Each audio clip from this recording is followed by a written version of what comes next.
One of the major wins of the McCarthy drama that gripped Congress last week was a pledge from the new speaker to release all of the January 6th riot footage.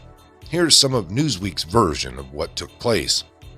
Quote, speaking to reporters on Thursday, McCarthy said he intends to make public the thousands of hours of footage from the insurrection, something Republicans have long called for as part of attempts to exonerate both lawmakers and civilians accused of wrongdoing in connection to the riots.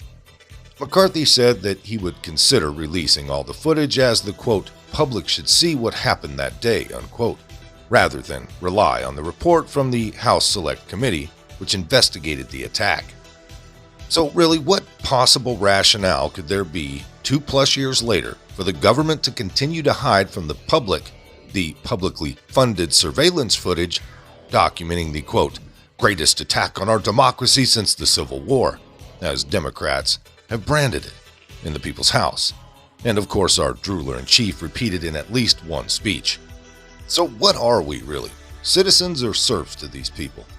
I would say there's plenty of evidence to the latter lately. Leave it to former Bush White House communications director and current MSNBC hack Nicole Wallace, because 99% of them are one and the same sooner or later. Anyways, leave it to her to bring on a former has-been or never was Democrat rep, Elaine Luria of Virginia, to explain the pitfalls of McCarthy's dangerous deal with the devil. Quote, if you release all of the security tapes at the Capitol, every bit of information that would lay out a roadmap for someone who wants to come try to do something like this again, this is really dangerous for the future security of the Capitol. A large portion of the tapes have been released in different contexts, unquote. Wow. Get a load of this one, folks. She just reeks of backroom deals, big government control. Lee. I know. She's somebody's daughter, CR. But good grief, folks. Is it just me, or doesn't she, along with so many others, just look like highly trained Hillary Clinton clones? The new by hook or crook governor of Arizona comes to mind, Katie Hobbs, or the old governor of Oregon, Kate Brown. Hell, even the new governor of Oregon, I guess, her name is Tina Kotek. She's a doozy as well. That's just naming a few off the top of my head. Sorry, getting a little off topic there. Here's a clip of these two clowns trying to convince the 17 people actually watching that it's a good idea to hide the footage from the American taxpayer because of terrorism or something like that. They were some of the single most haunting images to come out of the January 6th Select Committee's public televised hearings. Then Vice President Mike Pence being evacuated as violent extremists stormed the Capitol. While outside the Capitol, let's not forget, violent extremists were chanting not just to kill him, but how to kill him. Hang Mike Pence. They had erected a makeshift gallows. Now, as part of the backroom deal, now Speaker McCarthy cut with fringe elements of his party in order to get his little hands on the gavel. All of this surveillance footage from that fateful day will be released, thousands of hours of it. What they hope to achieve by releasing something that they said never happened is anybody's guess, since what we have seen of the surveillance footage is quite damning, especially for Mr. Hawley. But it underscores that we still do not really know the contours of the deal with the devil that McCarthy made in order to win the speakership. Joining us now, former Democratic Congresswoman Elaine Luria of Virginia. She served on the January 6th Select Committee. Thank you for being with us. This seemed like something that would be good for the country, good for people who want to understand January 6th, not good for the part of the caucus that said it was a normal tourist visit. Why do you think Matt Gaetz wants more surveillance footage out? Well, Nicole, this is actually quite baffling for a couple of reasons. First of all, more footage of the violence, of the desecration of the Capitol, of attacks on police officers, of the heinous behavior that was going on throughout the day on January 6th. I don't see how Matt Gaetz can think that that is beneficial, to try to prove his point, or Clyde or some of the folks who said this is just a tourist visit. Clearly it wasn't. The more footage that's available to show that, the harder it is for them to make that claim. It hasn't stopped them nonetheless. And second, they're the same people who've said we hadn't done enough to ensure security within the Capitol. Well, if you release all of the security tapes of the Capitol, showing every evacuation route, every corridor, every bit of information that would lay out a roadmap for someone who wants to come try to do something like this again, that is really dangerous for the future security of the Capitol. And, that is the reason that, although a large portion of these have been released in different contexts, having them in their entirety would be very dangerous precedent for the security of the Capitol or any other federal or protected building. Do you think he wants to show the altercation with Ashley Babbitt? I mean, she's a martyr on the far right and in Moscow. I mean, what do you think he wants to do?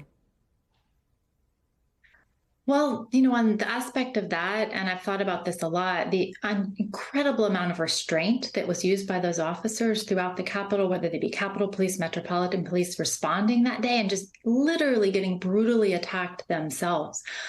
Here you have someone attempting to breach a barrier, through a broken window very close to where leadership of the House, members, staff are all evacuating. And the fact that it's a tragic loss of life. And again, I say that, the folks who were summoned by Trump to come and believed in this cause and were misled, it's very unfortunate that someone lost their life under those circumstances, believing lies that they were fed. But I think that it would, again, prove that in this case, a reasonable use of force was used by law enforcement when a very dangerous situation was ongoing and someone failed to follow their instructions. I think what Loria really means is that it's dangerous for the corporate state's paper-thin narrative. You see, the footage almost undoubtedly shows law enforcement's facilitation of the breach of the Capitol, and likely features identifiable intelligence agency spooks all over the damn place. You see, the government has already selectively released everything it would like the public to know. Yet, the vast majority of the more than 14,000 hours of footage from the day remain obscured from public scrutiny. Obviously, if the government believed that releasing all the footage would strengthen its case and show that the riot was indeed the greatest attack on democracy since the Civil War, it already would have unleashed it for public consumption. The only logical conclusion at this point is that there is something, or a lot of somethings, on these tapes the government doesn't want disclosed because it undermines the fantasy story they've concocted. Now, on topic, but veering just a little bit, just a scooch. A little noticed bill passed before Christmas shows that the U.S. Senate knows Nancy Pelosi had more to do with the U.S. Capitol breach on January 6th than anything President Trump did that day. Indeed, nasty Nancy Pelosi could probably be crowned George Soros's real true love, since her evil actions led to the crashing of the perimeter fencing, general dysfunction, and deaths of Trump supporters that day. Even after the one-sided January 6th committee left Pelosi's role essentially on the cutting room floor, there's one inescapable conclusion. If she'd done her damn job, there would have been no riots, no deaths of Trump supporters, no show trials, and no political prisoners sitting in solitary confinement in a D.C. gulag for 2 years awaiting trial. You see, Pelosi was more responsible for the marauding mob at the Capitol that day, their words, not mine, than anything President Trump did to incite his huge crowd of supporters, which he provably did not. And here's how we know that, folks. On Monday night, December 12th, senators unanimously passed a measure to remove authority for calling out the National Guard from politicians like Nancy Pelosi and gave it over to the Capitol Police. Despite heightened threat assessments by federal authorities showing problems ahead of January 6th, and the Trump administration offering National Guard help, the people who were supposed to call out the Guard, the Speaker, and D.C. Mayor Muriel Bowser, wanted no Guard on scene due to optics. Virtue hire and Democrat plant, black female Mayor Muriel Bowser, had battled with Trump over National Guard presence during the BLM and Antifa riots in the past, and didn't want the militarized look in D.C., never mind the tents and homeless people doing drugs and defecating. We can't look militarized in D.C. If she needed them at all for January 6th, she decided the Guard would be unarmed and relegated to traffic control. Pelosi's office, quote, was heavily involved in planning and decision-making before and during the events of January 6, 2021, and micromanaged the sergeant-at-arms, unquote, according to texts and other communications that came to light after January 6th. Miranda Devine of the New York Post wrote, quote, from early December 2020, Pelosi aides attended regular meetings discussing the security plan. So hands-on was Pelosi's chief of staff, Terry McCullough, that at one point she was editing details of parking, event timing, and language regarding official business visits for the joint session. Now get this. The Pelosi team's messages and posts were exposed in an investigative report by the same House Republicans Pelosi removed from the January 6th committee. You can't make this stuff up, folks. The messages reveal how Capitol Police Chief Stephen Sund begged Pelosi and the Sergeant-at-Arms to plus up security. And pretty much like any other well-planned setup, his request for help was only satisfied after the riot had fizzled out.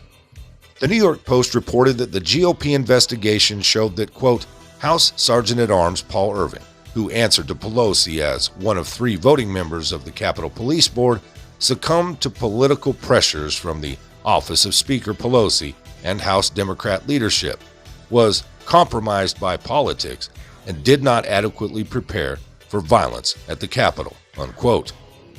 The House and Senate Sergeant-at-Arms and Capitol Police Chief Sund resigned from their jobs after the disaster. You know, if this country had a real media, there would be a pretty blonde on a beach somewhere shoving a microphone in the face of these 3 as they live out the rest of their days in luxury, completely and utterly paid off.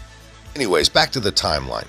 In a move that very same week, the Democrat-run Senate very tactically affirmed that Nancy Pelosi royally screwed up and failed to take Trump up on his offer of using the guard and preventing what the J6 communists said was worse than the Civil War or 9/11 or combined.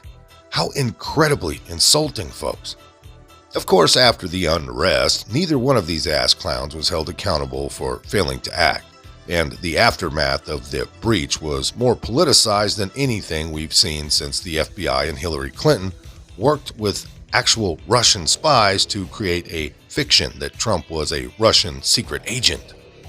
In closing, efforts to smear the outspoken Trump lived on in the outrageously one-sided January 6th committee proceedings and continue to this very day. After kicking off Republicans from the January 6th committee, which, by the way, is unprecedented in the history of our country, Pelosi also struck a deal with her hand-selected gaslighters to not be a subject of the probe. Her fingerprints were to be wiped clean from the proceedings. But if you know where to look, you can still see them. Do you hear me, Mr. McCarthy? Bueller? Most of this came by way of PJ Media. If you liked it, hit that like button. Subscribe if you haven't. Leave a comment down below. There's a PayPal link in the description box, so please put $1 in the bucket on the way out the door. I'd like to thank everyone for all your donations. They're much needed and much appreciated. Now, with all that being said, we'll see you next time. Come on, move. Move. Easy, easy.